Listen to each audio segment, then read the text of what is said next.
Merci. La parole est à Monsieur Perceval Gaillard. Merci Madame la Présidente. Monsieur le ministre de l'Intérieur et des Outre-mer, à La Réunion, 7 communes sur 24 sont soumises à des restrictions d'eau, dont la commune de Saint-Leu dans ma circonscription, alors que l'été austral débute à peine. 8 autres sont placées en vigilance des usages de l'eau, dont Saint-Paul, Trois-Bassins, Les Avirons, l'Étang Salé et Saint-Louis. Le mois dernier, je suis allé à la rencontre des habitants du chemin Payette à la chaloupe Saint-Leu, qui sont privés d'eau potable depuis 40 ans.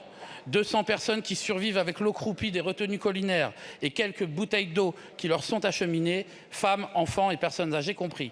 Comment cela est-il possible en 2023, 77 ans après la départementalisation de la Réunion?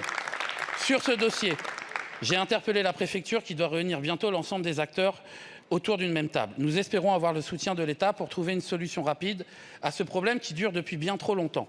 Depuis bien trop longtemps, partout dans nos territoires transocéaniques, la question de l'eau se pose de manière aiguë, faisant suite à des années de sous-investissement structurel.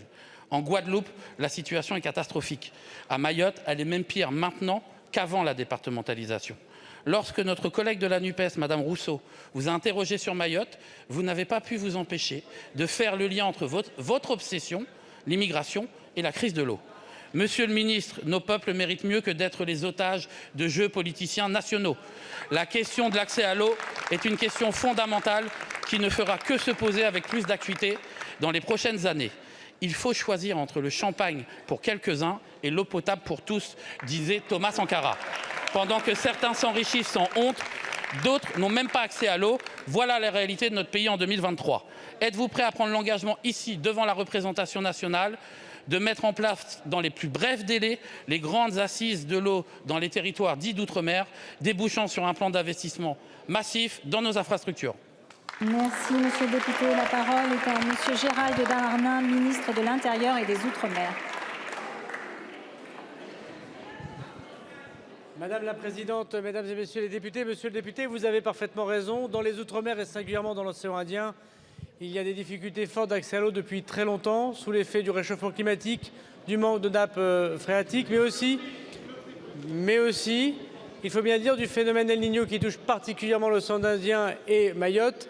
Et en ce qui concerne les choses à la Guadeloupe, à Mayotte ou à La Réunion, vous ne l'avez pas dit dans votre intervention, il faut aussi souligner que ce sont des responsabilités des collectivités locales. Et s'il y a sous-investissement, je veux dire ici que ce n'est pas de la part de l'État.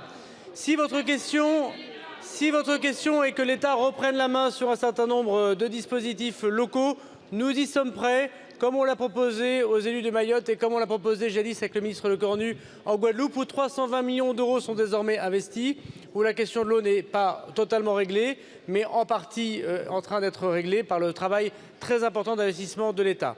Oui, vous avez raison.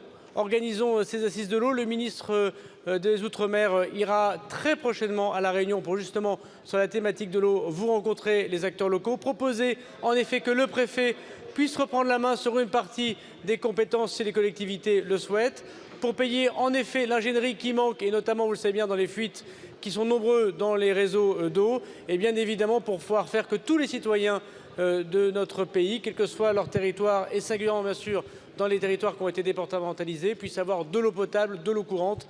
Et vous avez parfaitement raison, ceci n'est pas encore le cas aujourd'hui. Donnons aux collectivités locales les moyens de le faire par l'investissement, mais aussi par la compétence directe de l'État. Merci, Monsieur le ministre. Monsieur le député, il vous reste 2 secondes. Monsieur le ministre, après les paroles, on attend les actes maintenant.